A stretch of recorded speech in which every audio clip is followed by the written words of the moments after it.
동해에서 훈련을 하면 일본 자위대가 정식 군대가 되고 남해에서 훈련을 하면 정식 군대가 안 됩니까? 제1야당 대표가 이러한 회개한 논리로 말을 해도 되는 것입니까? 노무현 정부 때인 2007년에도 우길기를 컨 일본 자위대 전투함이 인천항에 입항했었고, 이번 한미일 연합훈련은 문재인 정권 때 합의한 내용들입니다. 문재인 대통령과 노무현 대통령님들께 하실 말씀을 번지수를 잘못 짚으신 것 아닌지 모르겠습니다. 수십 년 전에나 통했을 얄팍한 친일머리로 자신들의 사법 리스크를 벗어나려는 속셈을 극단적 친일이라는 말로 포장해 국민들을 속이지 마시기 바랍니다. 이재명 대표님께 묻습니다. 핵무기를 개발한 게 누구입니까? 우리의 중요시설을 겨냥했다고 직접 위협한 게 누구입니까? 한반도에 우길기가 걸릴 수 있다고 말씀하셨는데, 그럼 인공기는 걸려도 괜찮다는 말씀입니까? 김정은이 수시로 미사일을 날리고 제7차 핵실험 위기론이 현실화되고 있습니다.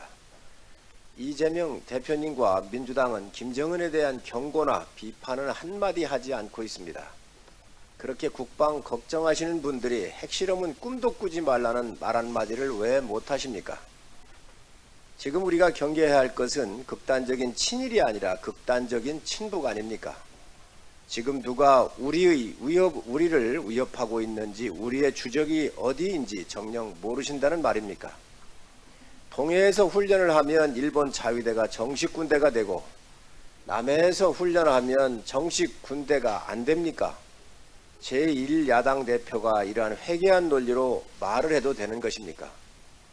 노무현 정부 때인 2007년에도 우길기를 컨 일본 자위대 전투함이 인천항에 입항했었고, 이번 한미일 연합훈련은 문재인 정권 때 합의한 내용들입니다.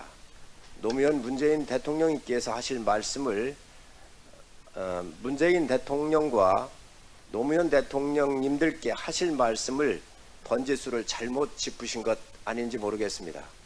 대한민국은 당당히 세계 10위권의 선진국입니다. 수십 년 전에나 통했을 얄팍한 친일머리로 자신들의 사법 리스크를 벗어나려는 속셈을 극단적 친일이라는 말로 포장해 국민들을 속이지 마시기 바랍니다. 미국도 일본도 북한의 핵미사일 위협에 직면해 있습니다. 위기가 왔을 때 인류의 보편적 가치를 공유하는 나라들끼리 함께 훈련하는 게 왜 극단적 친일입니까? 이재명 대표님께 묻습니다. 핵무기를 개발한 게 누구입니까? 우리의 중요시설을 겨냥했다고 직접 위협한 게 누구입니까?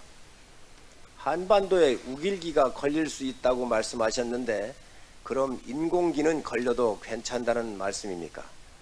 이재명 대표의 역사 의식과 안보관이 연일 하종과를 치고 있습니다. 국민 여러분께 정확하게 알려드립니다.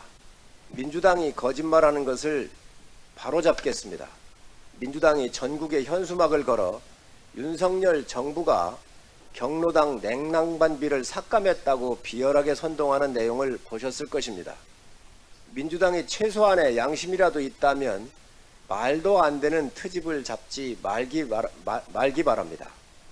내년도 전국 경로당의 냉난방비와 양곡비는 올해와 똑같은 수준으로 지원을 할 것입니다. 경로당에 대한 지원이 줄어든다는 주장은 명백한 가짜뉴스입니다. 국제 유가 인상으로 냉난방비가 오를 경우 예비비를 통해서 지원을 할 것입니다. 경로당 냉난방비 및 쌀값 지원 예산을 전년 대비 5% 감액한 것은 문재인 정권 5년 동안 매년 10%씩 남아돈 예산을 10% 중 5%만 감액을 한 것입니다. 쓰지 못한 전년도 불용 예산을 감액하는 것은 예산을 세우는 원칙 중 아주 기본적인 원칙입니다.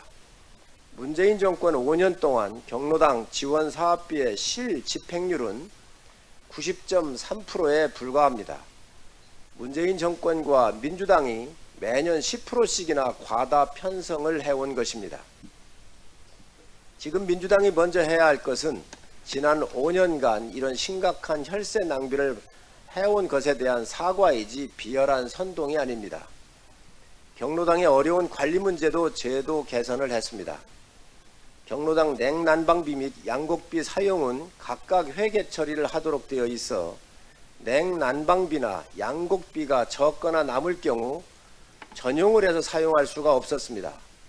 앞으로는 냉난방비와 양곡비를 통합 처리하여 자유롭게 사용할 수 있도록 통합시켰다는 말씀을 드립니다.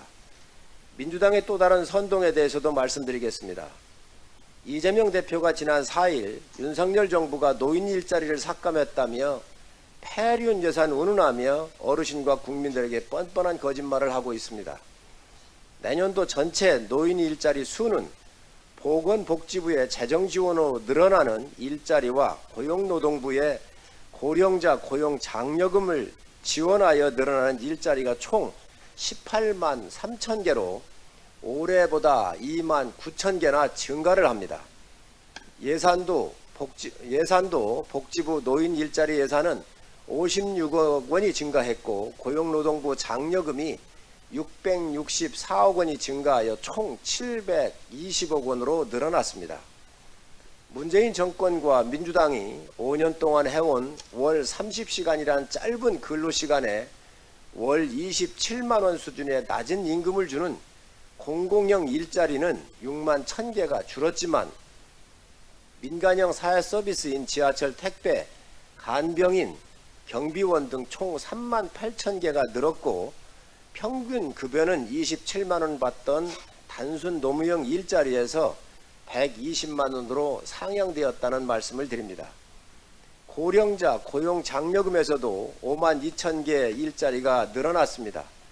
퇴직 후에도 일하던 직장이나 유사업종에서 더 일할 수 있도록 최저임금 이상의 급여를 받을 수 있도록 예산을 증액한 것입니다.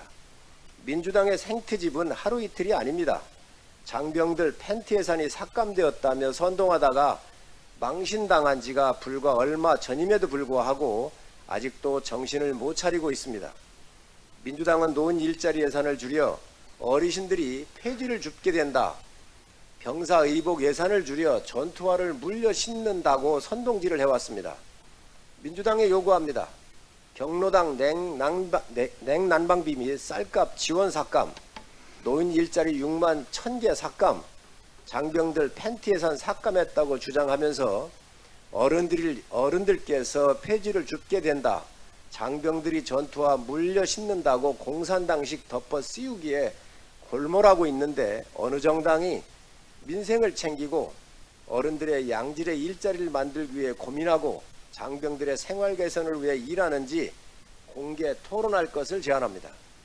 민노총 불법파업 조장법을 노란봉투법으로 포장하고 문재인 정권의 농정 실패와 이재명 대표의 사법 리스크를 피하기 위해 양곡법을 들고 나온 직후 이제 늘어난 일자리와 예산을 알고도 뒤집어 씌우는 나쁜 정치와 거짓 선동을 멈추기 바랍니다. 다시 한번 요구합니다. 공개 토론합시다.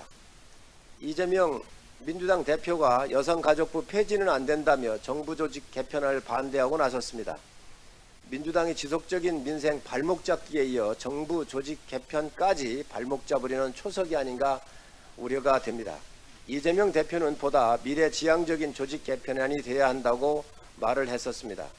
현재 여성 정책은 양성평등 패러다임으로 확대 개편하고 유아, 아동, 청소년, 노인 등의 종합적인 정책 마련, 저출산 고령화에 대한 집중적인 대책 마련 등을 위해 보다 효율적인 방향으로 부처를 개편하는 현재 정부 조직 개편안이 미래지향적인 것이 아니고 무엇이겠습니까?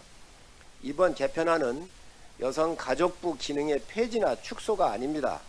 오히려 그동안 비효율적으로 운영되었던 기능들이 제 역할을 할 수 있도록 정부 조직을 리셋하고 재정립하는 것입니다. 민주당은 국회의 모든 활동을 좌지우지할 수 있는 거대 정당입니다. 정부 조직 개편안의 국회 통과를 위해서 민주당의 협조가 반드시 필요합니다. 국가 미래를 위한 생산적인 협의와 조정은 얼마든지 환영하고 적극적으로 임할 준비가 되어 있습니다. 하지만 무조건적인 정쟁을 위한 반대는 국민들이 엄중히 지켜보고 계시다는 것을 잊지 마시기 바랍니다.